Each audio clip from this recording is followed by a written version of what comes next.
मेरा पति रोज रात को मेरी बेटियों के कमरे में चला जाता और अंदर से गेट बंद कर लेता। लेकिन उसके अंदर जाते ही कमरे के अंदर से रोने की आवाज़ें आती थीं। मैं हैरान होती और मैं गेट खटखटाती तो मेरा पति कहता, तुम जाओ, मैं इन्हें टेस्ट की तैयारी करा रहा हूँ। पूरी रात मैं अपने पति का इंतजार करती रहती। लेकिन जब वो सुबह कमरे से बाहर आता तो वो बहुत खुश होता था। लेकिन मेरी दोनों बेटियां लंगड़ाकर चलती थीं। एक दिन राज जानने के लिए मैं उनके कमरे में ही छुप कर बैठ गई। थोड़ी ही देर गुजरी थी और जो कुछ उस कमरे में हुआ, मेरे रोंगटे खड़े हो गए थे। भगवान ये दिन किसी को ना दिखाए। मेरा पति तो अपनी बेटियों के साथ ही। मेरा नाम गरिमा है। मैं 33 साल की हो चुकी थी। मेरा रंग बहुत सांवला था, इतना सांवला कि मेरा रिश्ता नहीं हो पा रहा था। जो भी मुझे देखने के लिए आता मुझे देखते ही रिजेक्ट कर देता। बार बार ठुकराए जाने की तकलीफ सह सहकर मैं अंदर से टूट चुकी थी। मुझे लगने लगा था कि मैं अपने माँ बाप पर बोझ बनती जा रही हूँ। हालांकि मेरे माँ बाप ने कभी मुझे एहसास नहीं दिलाया था कि मैं उन पर बोझ हूँ, लेकिन मैं अब अंदर से टूटने लगी थी। मेरे माँ बाप मेरे लिए कोई कुंवारा लड़का देखते, मगर मेरा रंग रूप देखते हुए मेरे लिए 4-5 बच्चों के बाप का ही रिश्ता आता, या फिर तलाकशुदा इंसान का, या फिर किसी बूढ़े आदमी का। ऐसे इंसान से मेरे पापा मेरी शादी नहीं करना चाहते थे।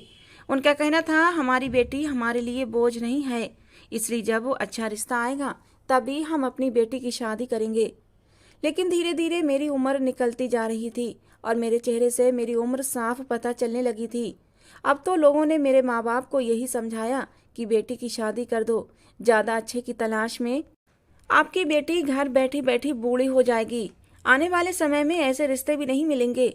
लोगों की बातों को ध्यान में रखते हुए मेरे माँ बाप ने एक रिश्ता स्वीकार कर लिया, जिसकी 3 बेटियां और एक बेटा भी था। मेरे पापा बहुत ही सीधे साधे आदमी थे। किसी ने उनको इस रिश्ते के बारे में बताया था। अब मेरे माँ बाप को ये चिंता सताने लगी थी कि कहीं आने वाले समय में हमारी बेटी के लिए और भी ज़्यादा बुरे बुरे रिश्ते न आने लगें। जिसने मेरे पापा को ये रिश्ता बताया था वो पापा का ही कोई जानने वाला था। उसने लड़के की तस्वीर भी मेरे पापा को दिखाई थी। मेरे पापा ने देखते ही उस लड़के को पसंद कर लिया, क्योंकि लड़का देखने में गोरा चिट्टा स्मार्ट था और उसे देखकर कहीं से भी नहीं लग रहा था कि वो 3 बच्चों का बाप है। फिलहाल मेरे पापा ने अपनी तरफ से तो रिश्ते के लिए हाँ कर दी। अब मेरी तस्वीर भी लड़के वालों के घर भेज दी गई थी। लड़के वालों ने मुझे भी पसंद कर लिया। इस तरह बहुत ही सादगी से मेरी शादी हो गई और विदा होकर मैं अपनी ससुराल चली गई। लेकिन शादी से 2 दिन पहले मैंने एक बात नोट की थी कि मेरे घर वाले बहुत ही ज़्यादा परेशान लग रहे थे और मुझे उनकी आंखों में आंसू भी दिखाई दे रहे थे।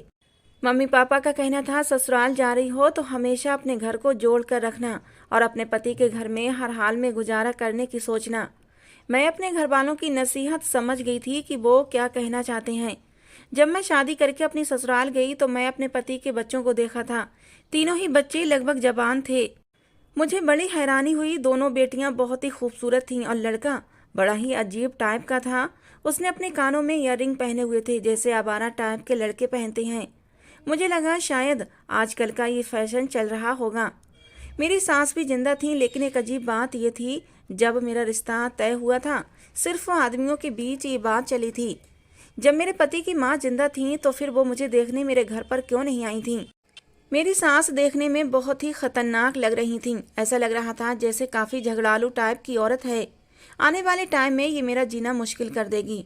मुझे मेरे कमरे में भेज दिया गया। वहाँ पर मेरा पति आया। मुझे बहुत ही प्यार से बात की थी। मुझे अपना पति पसंद आ गया। भले ही उसके जवान बच्चे थे, लेकिन वो देखने में बिल्कुल भी जवान बच्चों का बाप नहीं लगता था। फिर मुझे अपना पति पसंद आया था, इसलिए मैंने अपने ससुराल में किसी और रिश्ते की तरफ ज़्यादा ध्यान नहीं दिया। यही बात सोची कि मेरा पति तो अच्छा है, इसीलिए मुझे दूसरे से क्या मतलब रखना चाहिए। लेकिन मैं एक बात पर बड़ा हैरान थी कि मेरे पति की उम्र लगभग 45 साल होगी, लेकिन उसके तीनों बच्चे जिनकी उम्र 25 से 30 साल की थी। लड़कियां 24-25 साल की लग रही थीं और लड़का 28-30 साल का लग रहा था। तो ऐसा कैसे मुमकिन हो सकता था? मैं यहाँ आने के बाद बहुत कंफ्यूज हो रही थी। मेरा दिमाग चारों तरफ दौड़ रहा था। थोड़ी देर के बाद मेरा पति मुझसे बातचीत करने के बाद कमरे से बाहर चला गया। कमरे के अंदर मेरी सास और मेरी सौतेली बेटियां आ गईं।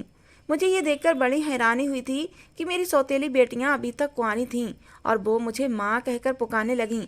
मुझे बड़ा अजीब लगा था।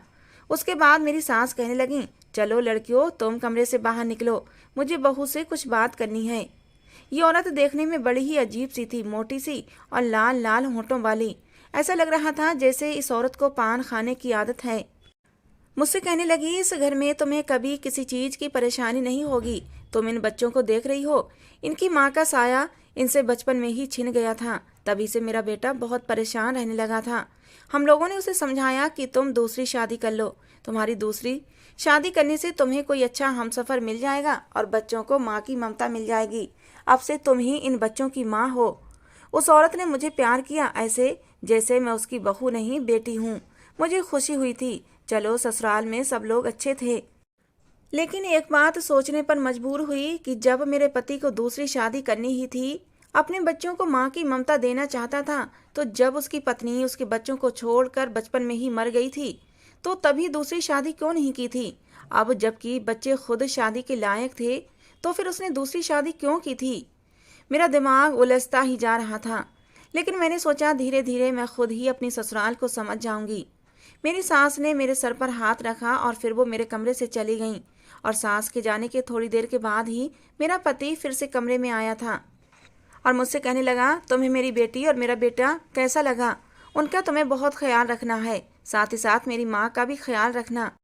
मैंने कहा, मैं बहुत हैरान हूँ कि आपके बच्चे इतने जवान हैं और आप उन बच्चों के बाप नहीं लगते। मेरी बात सुनकर वो हंसने लगा, कहने लगा, तुम ही नहीं बल्कि सारे लोग ही मुझसे ये सवाल करते हैं क्योंकि मैं इतना जवान जो लगता हूँ। मेरा पति मुस्कुराते हुए मुझसे कहने लगा, खैर मैं अपने पति से खुश थी। उसने मुझे बताया कि वो शुरू से ही अपना बहुत ख्याल रखता है, जिम भी करता है और उसने अपनी सारी जिंदगी लगभग जिम करने में ही गुजार दी है, जिसकी वजह से वो इतना जवान नजर आता है। जो लोग अपनी सेहत पर ध्यान देते हैं वो लोग कभी भी जल्दी बूढ़े नहीं होते। अपने पति की बात सुनकर मैं बहुत ज़्यादा इम्प्रेस हुई थी। मेरे पति ने कहा, मैं तुम्हें भी जवान रखूंगा, समय के साथ साथ तुम बूढ़ी होने के बजाय और भी ज़्यादा खूबसूरत होती जाओगी। मैंने अपने पति से कहा कि मैं कैसे खूबसूरत हो सकती हूँ, कहाँ मैं सांवली सी, कहाँ आप गोरे चिट्टे से। मेरे पति ने कहा, ऐसी बातें मत करो, तुम मुझे बहुत अच्छी लगती हो। गोरे काले से क्या होता है, इंसान की सीरत अच्छी होनी चाहिए। उसकी प्यार भरी बातें सुनकर मैं खुश हो गई थी। धीरे धीरे मेरा पति मेरे करीब होने लगा था। उसकी संगत पाकर मैं बहुत खुश थी। मैं जो अपनी शादी की उम्मीद ही छोड़ बैठी थी, अब अपने पति की संगत पाकर फिर से जी उठी थी। मेरे पति में जवान मर्दों जैसा जोश था। मुझे अपने पति से किसी बात की कोई शिकायत नहीं थी। उसने मुझे खुश कर दिया था। कुछ देर बाद मेरा पति सो चुका था, लेकिन पता नहीं क्यों मेरी आंखों में नींद नहीं आ रही थी। बार बार मेरे दिमाग में मेरे ससुराल के लोग ही घूम रहे थे। मैं सोचने लगी कि मेरे पति की बेटियां भी बहुत खूबसूरत हैं। मेरे पति देखने में जवान लगते हैं, लेकिन बूढ़ा आदमी देखने में भले ही जवान लगे, लेकिन उसके अंदर कुछ न कुछ बीमारी जरूर होती है। कोई ऐसी परेशानी होती है जिससे उसकी उम्र की पहचान हो जाती है। लेकिन मेरा पति तो बिल्कुल ही हर तरह से जवान दिखता था। वो बहुत एक्टिव था, कोई बीमारी उसके शरीर में नहीं थी। अभी तो मेरे पति की दूसरी शादी है। जब वो पहली शादी हुई होगी तब कितना खूबसूरत और कम उम्र रहा होगा। फिलहाल मैंने इस बात को इग्नोर कर दिया। अब मुझे अपने ससुराल पर ध्यान देना था। ये ख्वाबों भरी रात थी जो मैंने गुजारी थी। सुबह हुई तो दरवाजे पर दस्तक होने लगी। मैंने दरवाज़ा खोला तो मेरी सास सामने खड़ी हुई थीं। उनके हाथ में एक बड़ी सी ट्रे थी और मेरे लिए कमरे में नाश्ता लेकर आई थीं। मैंने कहा, आपको परेशान होने की क्या ज़रूरत थी, मैं फ्रेश होने के बाद खुद ही किचन में आ जाती। मेरी सास कहने लगी, अरे नहीं नहीं, बहू से इतनी जल्दी किचन का काम करवाना अच्छा नहीं लगता। मेरा पति भी सोकर उठ गया था और हम दोनों ने साथ बैठकर नाश्ता किया। मैंने सौरभ से कहा, आज हमारी शादी का पहला दिन है, आज हम लोग कहीं घूमने चलते हैं। सौरभ ने कहा, बताओ कहाँ जाओगी? मैंने कहा कि मैं पहले अपने मायके जाना चाहती हूँ। मेरी बात सुनकर मेरा पति सौरभ कहने लगा, शायद तुम्हें ये बात पता नहीं है कि तुम्हें तुम्हारे माँ बाप ने ये बात नहीं बताई कि तुम अपने मायके में किसी से नहीं मिल सकती। ये बात सुनकर मैं हैरान हो गई थी। मुझे लगा शायद सौरभ मजाक कर रहा है। मैंने कहा, ऐसा नहीं हो सकता।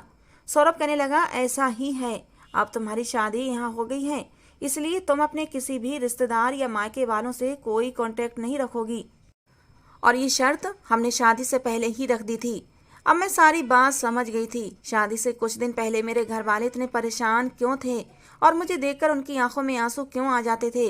मेरी विदाई पर भी मेरे सब घर वाले बहुत रो रहे थे और तभी वो बातों बातों में मुझे ये बताने की कोशिश कर रहे थे कि अब हमारे और तुम्हारे सारे रिश्ते खत्म हो गए हैं।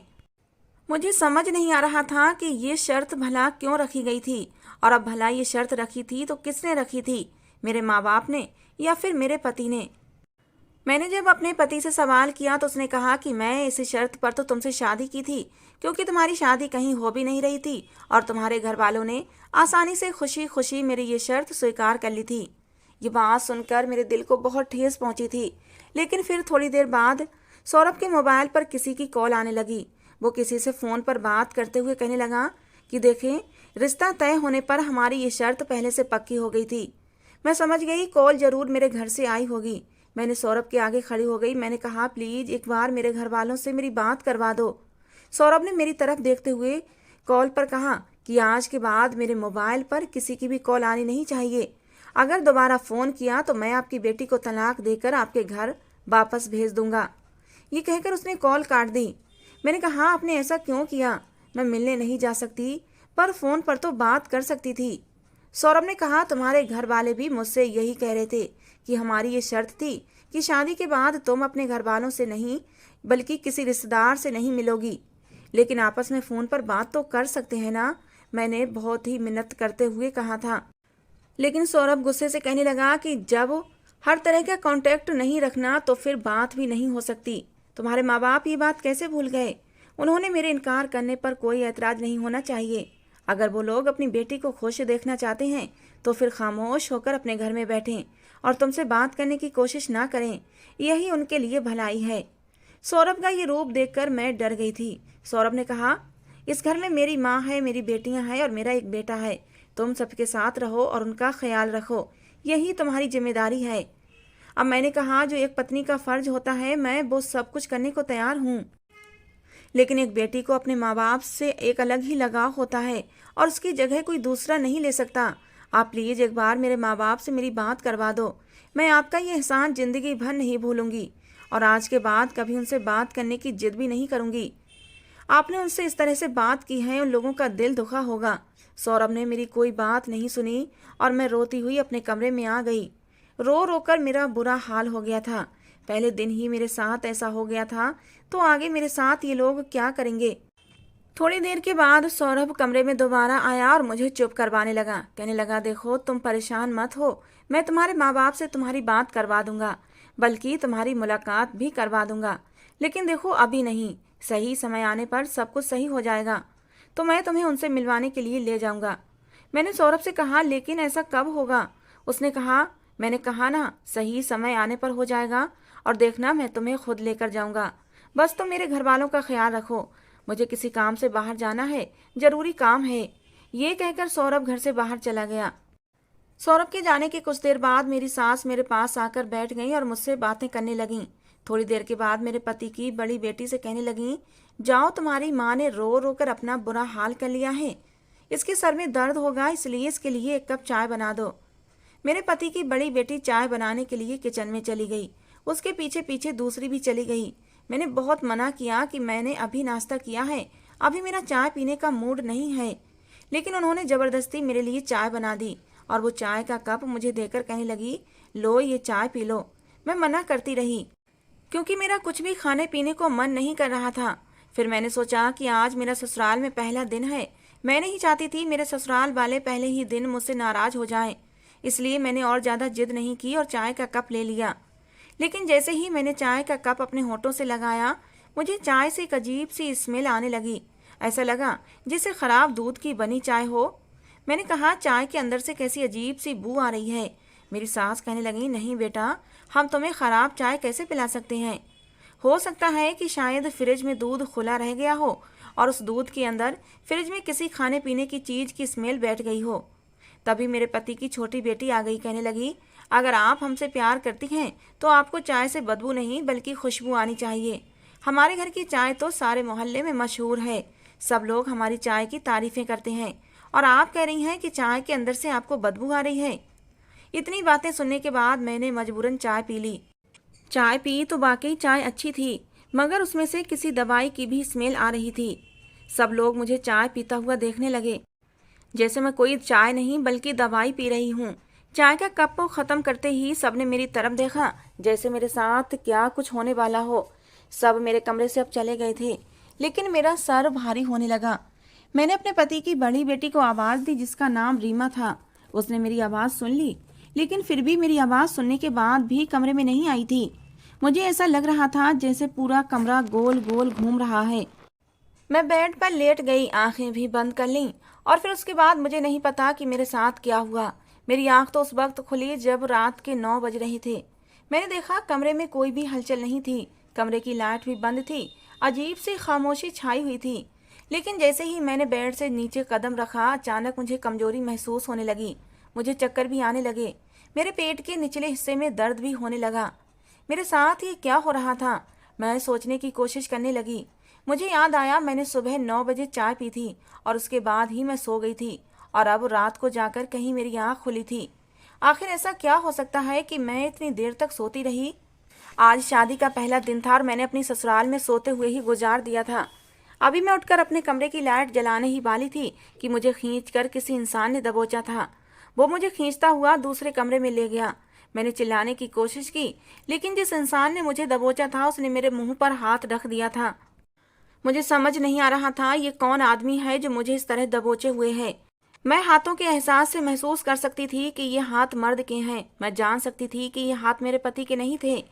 मैंने उस इंसान को जोर का धक्का मारा और मैं उस कमरे से भागते हुए अपने कमरे में पहुंच गई। न जाने कौन आदमी था, मेरे साथ ऐसा क्यों कर रहा था। मुझे अपनी ससुराल में कुछ भी ठीक नहीं लग रहा था। काफी बड़ा हवेली की तरह बना हुआ मकान था।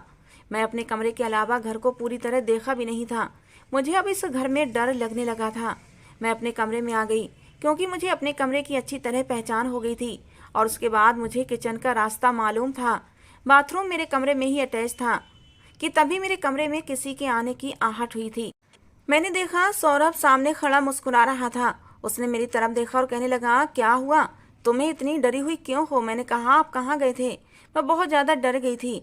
सौरभ कहने लगा, अरे भाई क्यों डर रही थी? ये मेरा घर है, कोई भूत बंगला थोड़ी है जो तुम डर गई थी। वो अंदर आते हुए कहने लगा, मैं कहकर तो गया था कि मैं किसी जरूरी काम से जा रहा हूँ, थोड़ी देर में आ जाऊंगा, पर जब मैं आया तो तुम सो रही थी। उसके बाद मैं अपनी बेटियों और अपनी माँ से बातें करने बैठ गया था। मैंने जल्दी से सौरभ का हाथ पकड़ लिया। उसने कहा, तुम परेशान क्यों होती हो? मैंने उसे बताया कि किसी ने मुझे दबोच लिया था। आखिर उस दूसरे कमरे में कौन था? उसने कहा, उस कमरे में तो मैं ही था। तुम्हें क्या लगा किसी और ने आकर तुम्हें दबोच लिया? भला मेरे घर में मेरे अलावा कौन आएगा? ये पूरा घर मेरा है। इस घर में मेरी बेटियां रहती हैं, मेरी माँ रहती हैं, और मेरा बेटा भी रहता है। बेटा तो सारा दिन नौकरी पर रहता है, सिर्फ रात को ही सोने के लिए घर आता है, और वो भी रात के 11 बजे से पहले नहीं आता। अभी तो 10:30 बज रहे हैं। तो मैं ही था जिसने तुम्हें दबोचा था। मैंने कहा, अगर आप थे तो आपने मुझे बताया क्यों नहीं? आपने मेरा मुंह बंद क्यों कर रखा था? आपको पता है ना मैं कितना ज्यादा डर गई थी। ये बात सुनकर मेरा पति जोर जोर से हंसने लगा।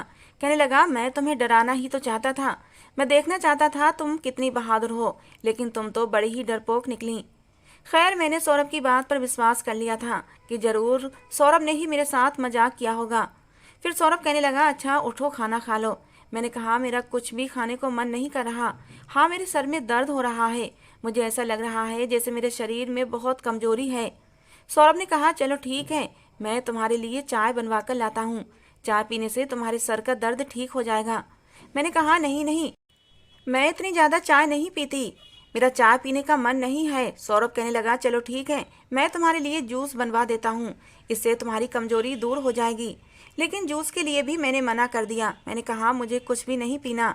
अजीब बात यह थी, मेरा पति मेरे लिए ज़बरदस्ती जूस बनाकर ले ही आया। मैंने कहा, मैं कुछ नहीं खाना चाहती और ना ही कुछ पीना चाहती हूँ। ना जाने क्यों ससुराल में आने के बाद मुझे भूख प्यास कुछ भी नहीं लग रही थी। सौरभ ने कहा, मुझे तुम्हारी कोई बात नहीं सुनी, तुम अपनी सेहत का ख्याल रखो, इसलिए मैं तुम्हारे लिए जूस बनाकर लाया हूँ। तुम्हें मेरे हाथ का बना जूस पीना ही पड़ेगा। मुझे अपने पति की बात अजीब लगी थी, लेकिन फिर मैंने जूस पी लिया, और फिर वैसा ही हुआ जैसा मेरे साथ आज सुबह हुआ था। जूस पीते ही मैं सो गई थी, और जब अगले दिन उठी तो ऐसा लगता था कि ये जूस नहीं बल्कि कोई ऐसी चीज़ थी जिसे पीकर मुझे नींद आ गई थी। जब मैं सोकर उठी थी तो मुझे बहुत गुस्सा आ रहा था, क्योंकि जब मेरी आँख खुली तो सुबह के 11:30 बज रहे थे। मैं इतनी ज़्यादा कैसे सो सकती थी? लेकिन अब मुझे शक होने लगा था। ज़रूर ये लोग मुझे नशीली चीज़ दे रहे हैं, जिसकी वजह से मुझे इतनी ज़्यादा नींद आती है और मेरे अंदर कमज़ोरी बढ़ती जा रही थी। मैंने सोच लिया मुझे किसी की दी हुई चीज़ ना तो खानी है और ना पीनी है। मैं खुद अपने हाथ से बना हुआ खाऊंगी। और ऐसा ही मैंने अगले दिन किया था। मैंने घर के सारे काम किए, खाना भी मैंने अपने लिए खुद ही बनाया था। घर में एक अजीब तरह से वीरानी और खामोशी छाई हुई थी। इस खामोशी में मैं किसी से क्या बात कर सकती थी? सब लोग अपने अपने कमरों में थे, मेरा पति भी। और उसका बेटा सुबह नौकरी के लिए निकलते तो फिर रात को ही वापस आते थे। लेकिन इस समय एक अजीब बात यह थी कि इतना ध्यान रखने के बावजूद भी मेरी नींद का आना कम नहीं हुआ था। मैं जब भी सोती तो इतना ज़्यादा सोती थी कि जिसकी कोई हद नहीं थी। मेरी हालत भी दिन ब दिन कमज़ोर होती जा रही थी। मैं समझ नहीं पा रही थी आखिर मेरे साथ ये सब क्या हो रहा था। अब तो मैं इस घर के किसी भी आदमी का दिया हुआ खाना भी नहीं खाती थी, खुद ही बनाती थी और खुद ही खाती थी। आज मैंने सोचा कि मैं व्रत रख लेती हूँ, लेकिन मेरी हालत व्रत रखने के काबिल भी नहीं थी। फिर भी मैंने रख लिया। मैंने निर्जल व्रत रखा था, पानी तक नहीं पिया था, घर का कुछ भी काम नहीं किया।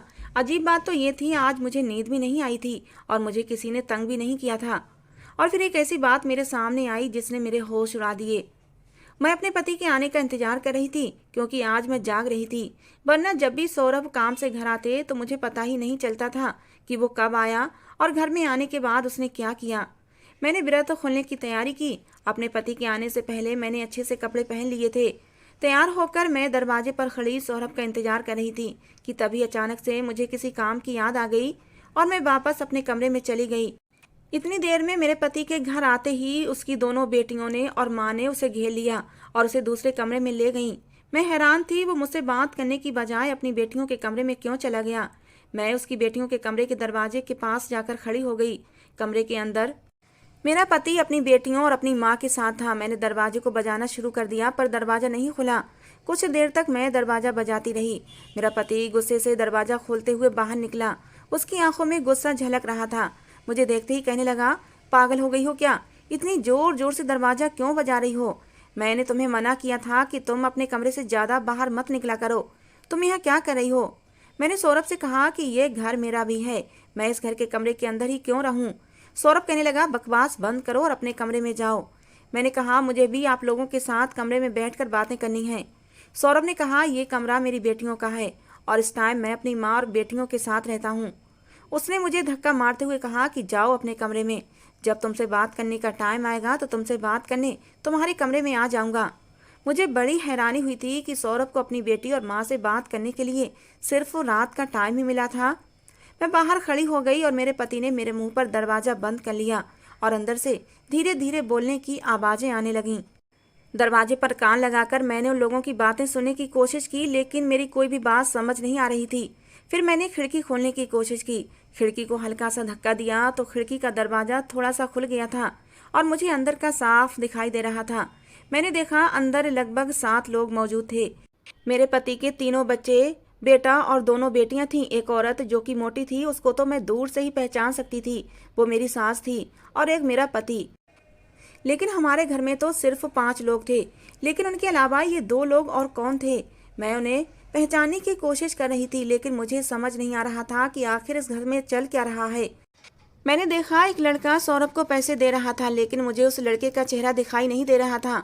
लेकिन एक बात जिसने मुझे सबसे ज़्यादा हैरान की थी वो ये थी कि सौरभ अपनी बड़ी बेटी रीमा के करीब गया और उसे अपनी बाहों में भरकर चूम लिया। मैं तो अपनी जगह दंग रह गई थी। ये सब क्या चल रहा था? मैं खामोशी से अपने कमरे में आ गई और सोचने लगी, आखिर ये क्या हो रहा है। कुछ ही देर बाद सौरभ कमरे में आया, मुझसे प्यार से बात करने की कोशिश करने लगा।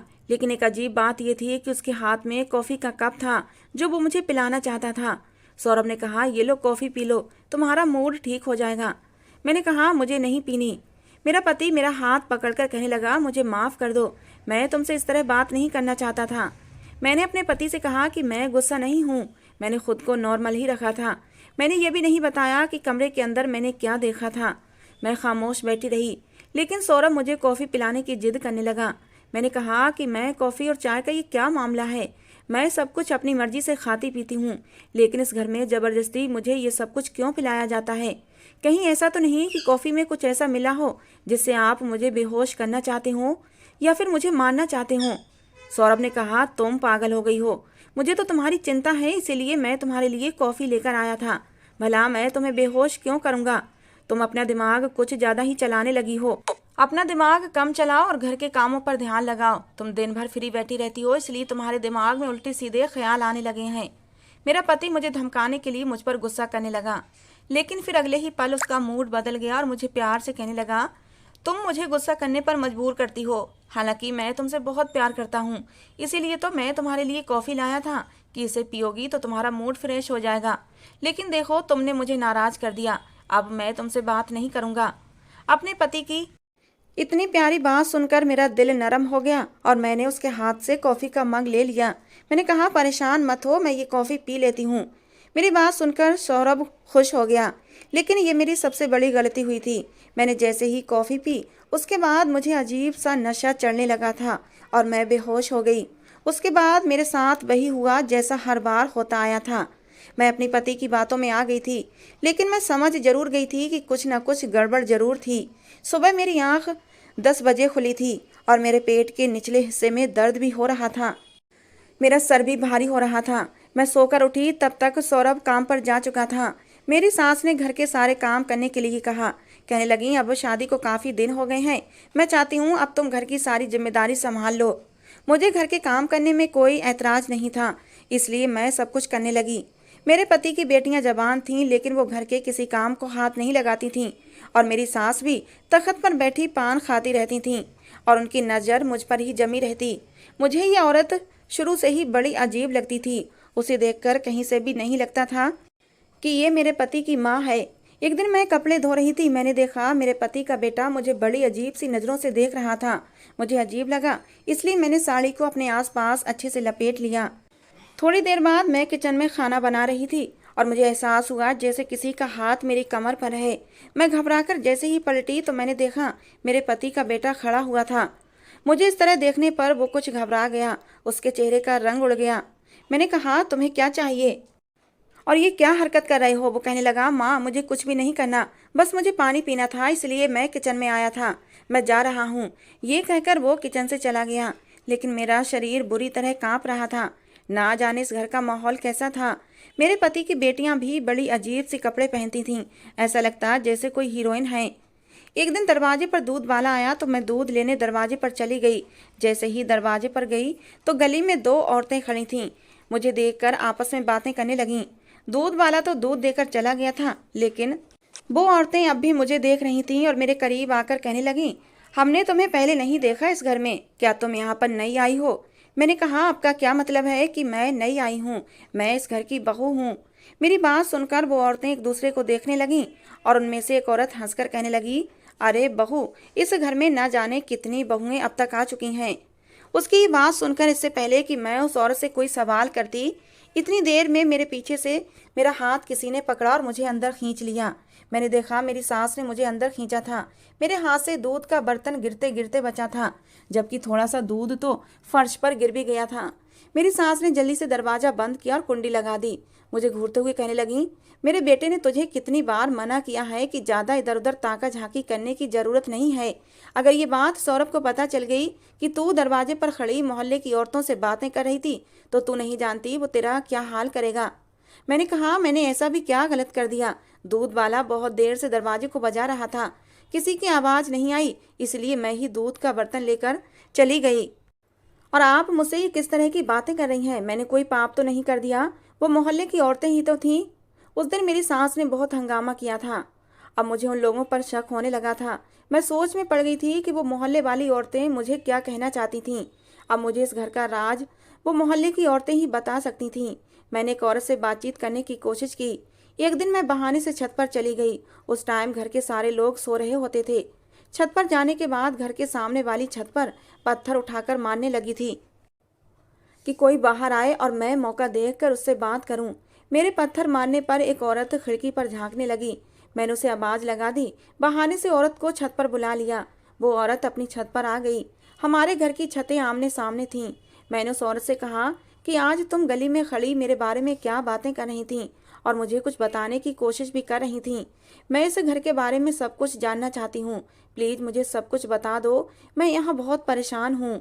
मुझे ये घर बहुत अजीब लगता है।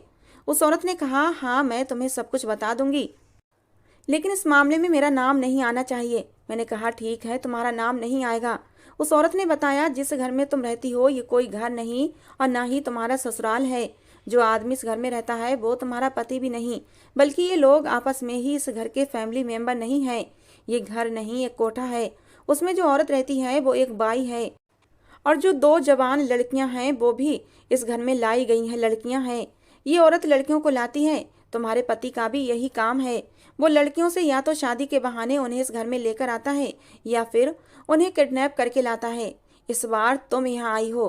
कई बार इन लोगों के खिलाफ केस भी हो चुके हैं, लेकिन हर बार ये लोग पुलिस से बच जाते हैं, क्योंकि आज तक पुलिस को इनके खिलाफ सबूत नहीं मिले हैं। मोहल्ले में रहने वाले लोगों को ये तंग करते हैं, इसलिए कोई इनके मुंह नहीं लगता। ये हकीकत सुनकर तो मेरे सर पर ऐसा लगा कि जैसे कोई बम फटा हो। ये मैंने क्या सुन लिया था? मैं जिसे अपना ससुराल समझ रही थी वो तो एक कोठा था, और हर रात मेरी इज्जत नीलाम होती थी। मुझे नशीली दवा देकर मेरी इज्जत के साथ खिलवाड़ किया जाता था। मेरी आंखों से आंसू बहने लगे थे। जैसे तैसे करके मैंने खुद को संभाला। मैंने कहा, इस घर में जो लड़का रहता है वो कौन है?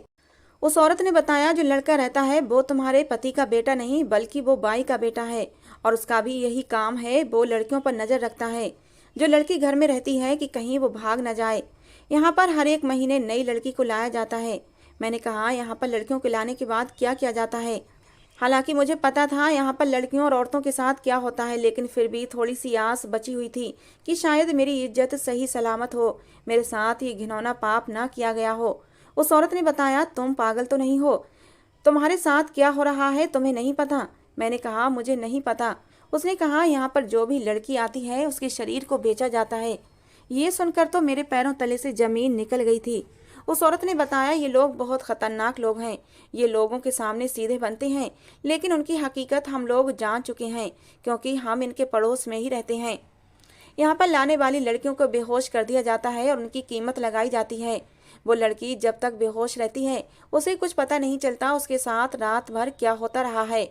उस औरत की बात सुनकर तो मेरे पसीने छूटने लगे थे। आखिर ये औरत क्या कह रही थी?